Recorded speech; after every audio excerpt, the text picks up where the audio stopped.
Hello everyone, I'm Chester44 and welcome to this Let's Play of Avernum 5. Last episode, we found our way into the Dark River here, took as quick and direct a trip as we could to Melanchion's keep, but before we went in, we went back and dealt with Sienna. Sadly, we had to kill her. Turns out she was a traitor this whole time. And we couldn't report in to anyone. Now, however, well, now let's speak with Melanchion, a dragon. Inside this fortress, the first thing you see is the garden. Stone sentinels wander around, tending to an amazing profusion of bizarre plant life. Some of the plants are carnivorous, though fortunately well fed at the moment. The second thing you see is an obelisk, warning you that you are entering the realm of Melanchion, whoever that is. Looking at the floor gives you a clue. Though the walkway under your feet is stone, it is marked with many long, deep claw marks. Something very large and heavy makes a habit of going for long walks out here. Keep of the Dread Dragon Melanchion. Treasure is accepted, diplomats will be met, treasure hunters will be destroyed. Okay then. That's a dead end. Oh, look at that. Tribute, Lich. The dragon Melanchion demands that all who settle on one of his islands must pay tribute or die. The Lich Vesna, who hides in a spire to the southeast, has rejected Melanchion's demands. This creature must be dealt with. Melanchion would prefer that this creature lives and gives tribute. If necessary, destroy it. However, obtaining tribute will be rewarded. Report to Goro for your reward. Tribute, Hakai. The dragon Melanchion demands that all who settle on one of his islands must pay tribute or die. An infernal lord of the underworld has been sighted in the tunnels to the north. Melanchion fears no demon. The creature must be brought to heel. Melanchion would prefer that this creature lives and gives tribute. If necessary, destroy it. However, obtaining tribute will be rewarded. Report to Goro for your reward. Tribute, Gremlins. The dragon Melanchion demands that all who settle on one of his islands must pay tribute or die. A pack of gremlins lives in the tunnels to the south.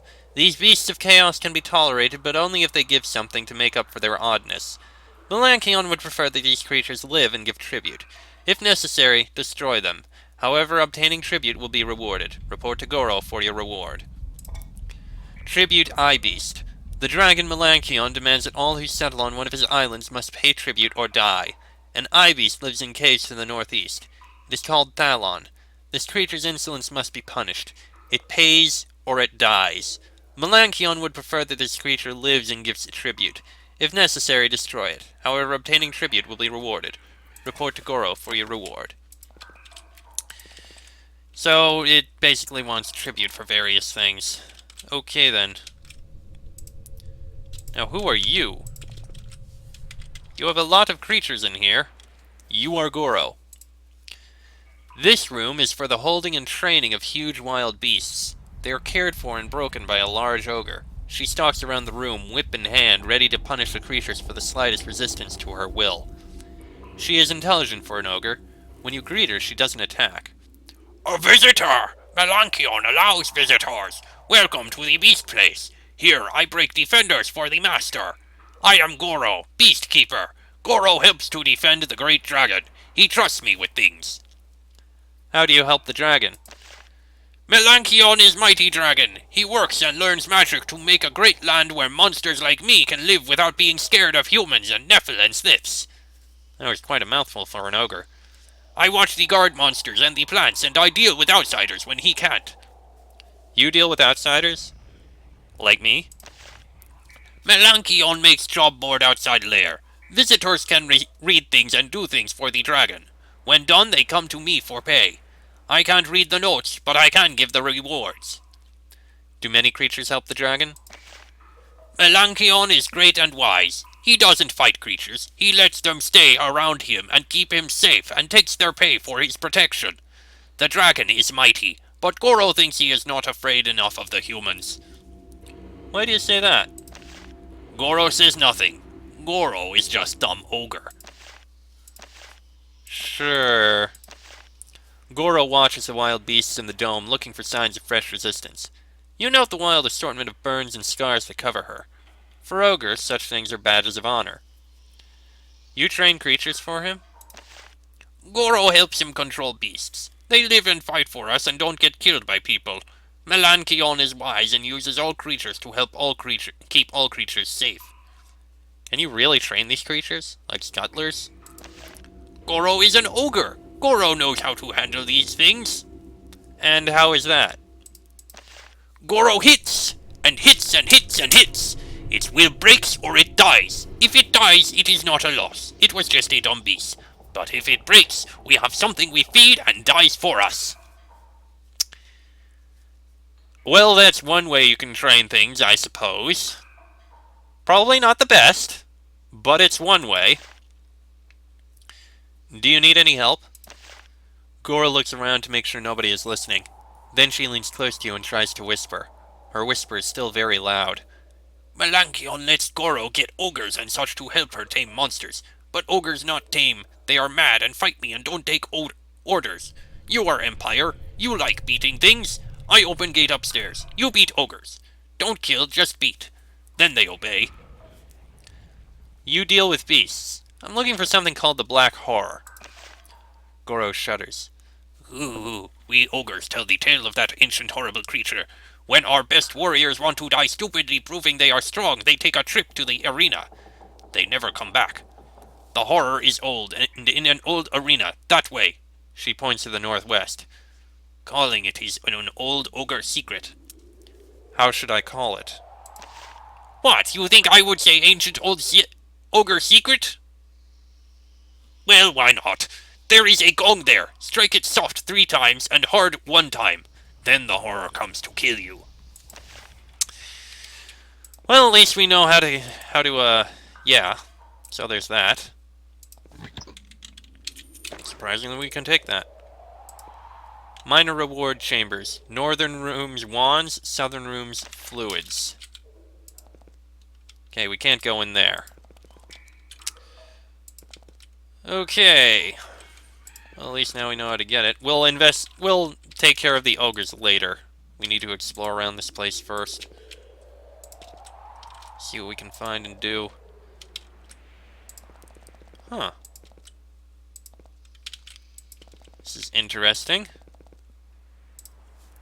This room is small and disused. Nobody comes back here. The corridor here is narrow and winding. A large creature could make it back here, but only with difficulty. Nobody bothers. There is a shade floating in the middle of the room. It is dormant. It hovers silently and gives no sign of recognizing your presence. Then slowly it comes to life. It rotates to face you. Then a voice emerges. It is slow, confident, and carries an air of great age. You have come to speak with me at last. You have waited too long. You need wisdom. What are you? The shade is silent. You are not Melanchion. You are a little mortal. He still hopes to deal with your kind, and he ignores me. Oh, what foolishness. I am the one who advises Melanchion when he would listen. You are speaking through this shade? Where are you? I am hidden with most of my brood. I give wisdom from far away. My other children listen to me. Foolish Melanchion does not. Doesn't look like anyone has been in this room for a while. Melanchion has not spoken with me for too long. He ignores me. He thinks that it is wise. He will learn a hard message. Oh, it tears at my heart. What sort of wisdom do you give? Melanchion thinks he is wise and strong, and yet he lets little pests like you stalk freely through his lair. He thinks he has a city. He does not. He has a target for grubby little mercenaries like you. I ask you, tell Melanchion to see me. Perhaps he can be given wisdom at last. Perhaps there will be a reward for you. I have something else to ask, but the shade is dormant again. Well, I suppose I can. Hopefully he doesn't get annoyed by it. I have a feeling Melanchion is in that building up in the corner there. So we'll look there last. And here is... This servant is damaged and waiting for repairs. Looks like one of the plants in the garden decided in its mindless way to destroy it. Looks like a merchant there. And that's a person. Just to look at this undead creature's pale skin and pronounced fangs lets you know what he is. His kind is hated, feared, and hunted to near extinction everywhere living things dwell. The vampire sneers at you. The hostility is, of course, just an act serving to inadequately disguise its obvious hunger. As it wonders what your blood tastes like, it says, Do not fear. Melanchion has declared you safe. I am Darkstalker Helft. I have found a sanctuary here where I practice the crafts I learned in life. I feed and exist in peace. Melanchion demands that I be unharmed. Melanchion allows you to live here. There are many creatures like me, creatures that hunt and feed. Melanchion is a dragon. He does not fear us. I could never harm him. Instead, he welcomes us. He gives us sanctuary. We give him tribute. You could never harm Melanchion. Of course not. It is not false modesty. Melanchion is a dragon. And what tribute do you pay him? Melanchion wishes to make magic machinery. He wants to build golems. That requires skilled work, the sort I made in life.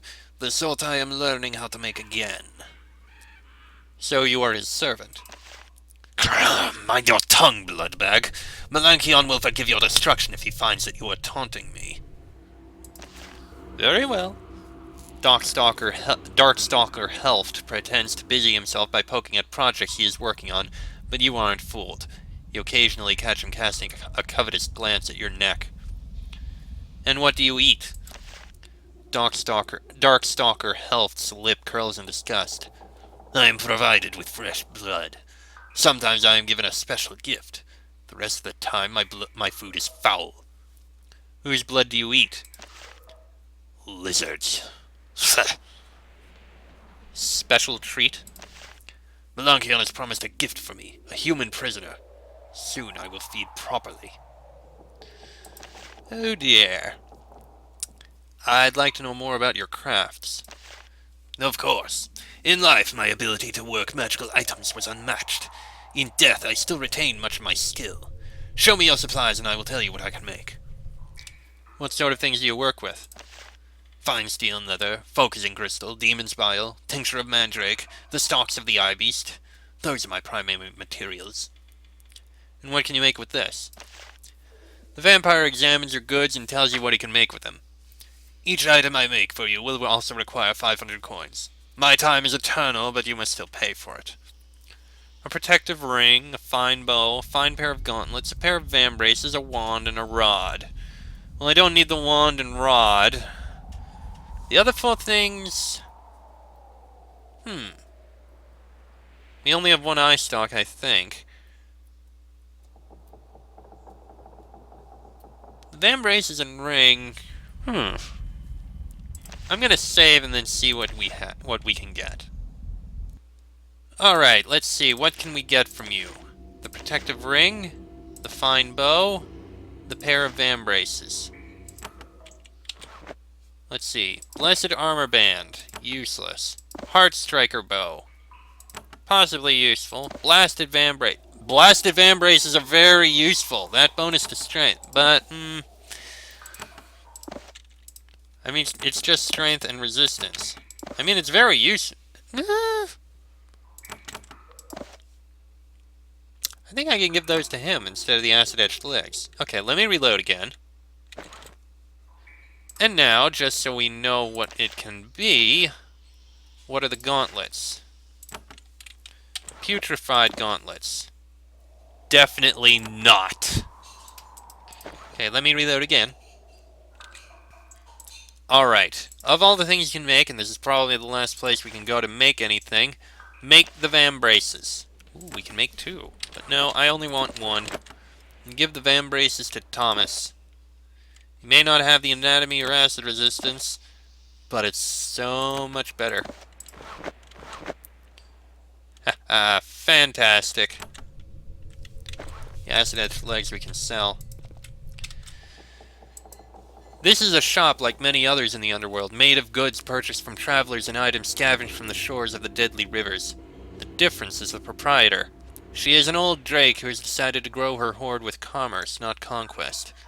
When you enter her shop, she says, Yes, you are safe here, by order of the mighty dragon. I cannot devour you. Instead, we trade. I am Cosselin. Come, see my wares. In my experience, most drakes don't run shops. Once I was a hunter. I fought the humans, I earned a hoard. Then I got old and Melanchion came and made this place. Tell me about Melanchion. We drakes always look jealously up to the great dragons. They are the great powers, and they will always be greater than us. We are jealous, but we are drawn to them. I had to come here to be near him. I will not explain it to you. Where is your hoard? It is hidden where you will never see it. Though I give tribute to Melanchion, my hoard is still great. Are you from the Drake Pillars? No! Those weak, sniveling creatures. They cannot fight a few humans, and then they spread the sounds of their whining all through the frontier. If human explorers tried to take my home, I would fight them to the death. And I would win. Okay then. Cosselin paces around her shop, watching for signs of your interest in her wares. She has turned her bloodthirsty aggressiveness into a passionate desire to negotiate. Well, we can sell the acid-edged legs, and what have you got? Knowledge brews. Those are nice, but I'll save. We may need to buy spells soon.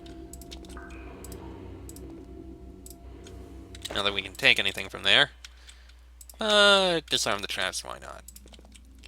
Looks like the only place left to go is Melanchion himself. You enter the largest dome in this fortress. At the top of a stone platform you see Melanchion. He looks down at you, smiling. When he breathes, wisps of flame and sulphurous smoke come out of his nose. Melanchion is a dragon. Once the Empire thought that they had eliminated these awesome, arrogant creatures from the world. Some of them had escaped to Avernum, however, and it appears that they reproduced. Melanchion is young. Fortunately, he is not immediately hostile. I am Melanchion. Do not fear, little one. I am not like dragons of old. I can deal with your kind if I am treated with respect. Beware, though. I promise you, insult and thievery will be met with destruction. The dark side loyalists learned this. You will learn it too, if need be. Melanchion's peaceful words are slightly reassuring. Of course, they would be more so if it weren't for the fact that dragons are accomplished liars when speaking to inferior creatures. They see all others as inferior. Well, no matter.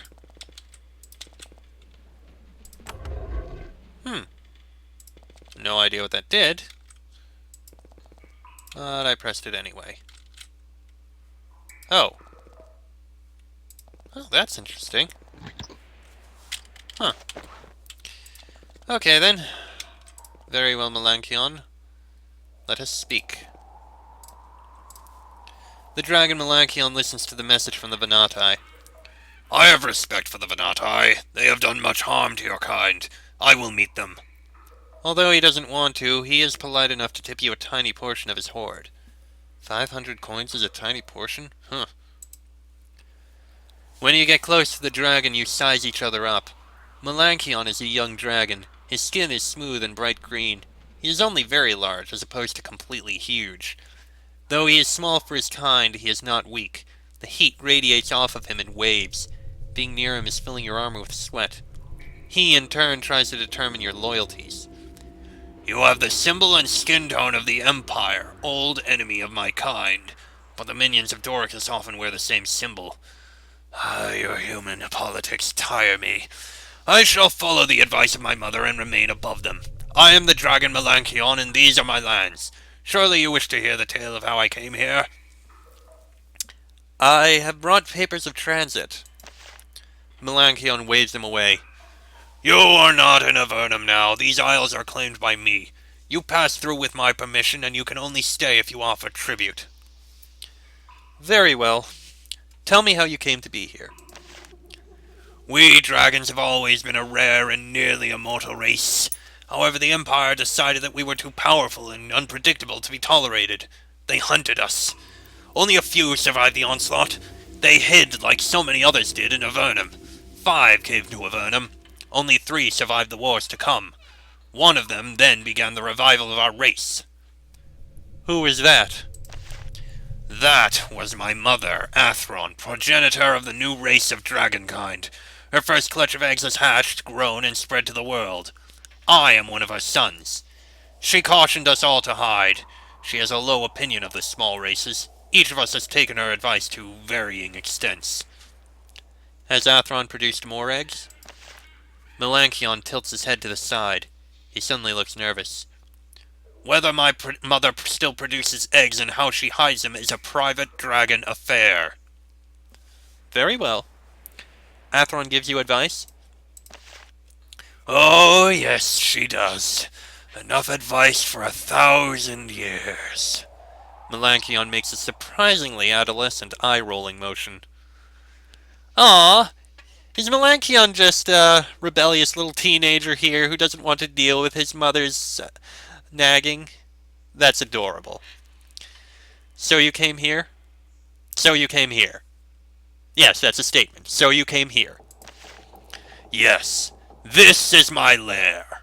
You note that Melanchion's human speech is surprisingly precise. He doesn't lisp. Although I kinda do, sorry. I will not hide. I will not be a coward. I will claim land and deal with humans as a dragon, one of the great powers. These isles are deep and useless to humans. The Empire's lust for the blood of my kind is past. I will deal with the little creatures calmly and fairly. I do not expect that anything will go wrong. Oh, if you believe that, I don't think that you understand humans very well. Now I have been visited by a smaller, shriller version of my mother. Always doubting. I will deal with the creatures with fairness and with my mighty dragon strength. I do not see how I can fail. Now to business. I am happy to deal fairly with those who would travel through my lands. Alright then, a couple things to ask. I found a stone pylon outside the west gate. Who built it? A group of Avernite explorers visited me. They asked permission to build the pylon so that Avernum could send traders and diplomats. I let them build it and they left to the east. It does not worry me. If it causes problems, I will smash it. Hopefully smashing the pylon does not result in your entire island exploding. I met a shade in the chamber to the southwest. That's southeast. It says that you need to visit it more. Melanchion snorts a cloud of fire and sulfur. My mother and her advice. All those words, all that fear. Her kind are the oldest and mightiest of creatures, and she would have us hide forever. I would hear no more of her. I owe her a child's debt, but her time of timidity must end. Very well then. I'll try not to bring up your mother anymore. Clearly, it's a hot-button topic. Tell me about these islands. They are mine. None were here, so I claim them. These are my lands, and I do not expect that the Avernites will try to take them from me. My law is simple. Other creatures who are hunted by the humans may live here. First, they must respect dragonkind and not try to touch my horde. Second, they must pay me tribute. I have attracted powerful, arrogant creatures to this land, but it has been hard to convince them to obey my just rule. Why don't you think that the Avernites will come here? There is little land for the raising of crops. There is nothing to mine. It is dark, cold, and remote. What human would risk so much for so little to get a miserable little lump of stone? You don't answer the question. He'll find out soon enough on his own. What sort of creatures come here? The powerful, magical, and strange. The undead, the fae, creatures from the infernal regions. I get along well with immortals. Do you need help extracting tribute from the invaders? I do not need help, but I would accept it, and I would pay fairly for it. While I could deal with the invaders, I am too large to enter some of their tunnels. If you would be a mercenary on my behalf, I have created a human-style job board outside. Rest assured that it would only help the Empire to increase my power in Avernite lands. I see no problems with this. I see nothing wrong with monsters and the like having their own little place they can, go to be safe. As long as they don't try to cause problems for others, because if they decide to go harass others outside or harass those passing through, then yes, there would be problems. But hey, you keep your own land, you keep to yourself, I got no problem with it. What creatures have decided to obey you? There is a swarm of loud, irritating spiders. They are not valuable. I told them to go away. As long as I never hear their voices, that is enough tribute for me. Oh my god! Have we finally found the gifts? Good god! I've been wondering where they've been throughout this entire place, and now they finally show up at the end. Jeez! There is also a small band of humans who for some reason worship strange creatures. Worshipping a dragon I can understand, but the things they... to live here I'd let them bring me food and wood and catch a glimpse of me sometimes. Oh dear, is that more of the cult of the circle? Okay. Alright, anything else here? No. Nothing from that. Are there other humans in this region? Ah, I know who you refer to. You look for information on the Dark Side Loyalists. That is what they are called, yes. They have an outpost down here. It is to the east, beyond the border of the lands I claim. They have treated me with great respect.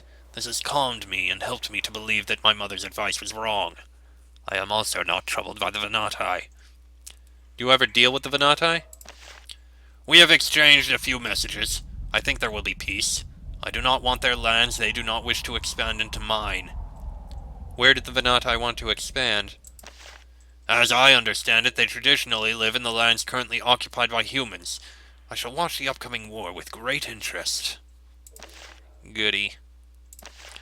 What do you know of the Dark Side Loyalists? They are running from the Empire. They are a small band. It is a human issue. I am not concerned with it. Do you know anything about their keep? I have not been there. From what I have seen in the ships passing by, it is well defended. They expect agents of the Empire to find them, I think. Have you met any of them? One of them came to see me. He called himself Doricus. There was a young wizard woman with him. He asked for permission to move his men through my isles. He offered me gold and certain trinkets in return. I told him that it was a bargain. He seems strong and calm. I think that he will live up to the contract. Have there been any problems with him? One of the rogues under his control was foolish and looked where he shouldn't. He was dealt with. You believe that Doricus will deal honorably with you? What reason would he have to attack me here? I let his forces pass. I stay on my islands. He has no reason to spend his limited resources attacking me. Explaining to Melanchion the Empire's old fear and hatred of his kind would take more time than you have. You don't bother. Melanchion stares at you with interest. You can sense the machinations of his elaborate dragon brain, gauging his opinions and trying to determine how to use you to help his little kingdom. What else would you like to discuss, little one? You mentioned that you want to do business with me? I do.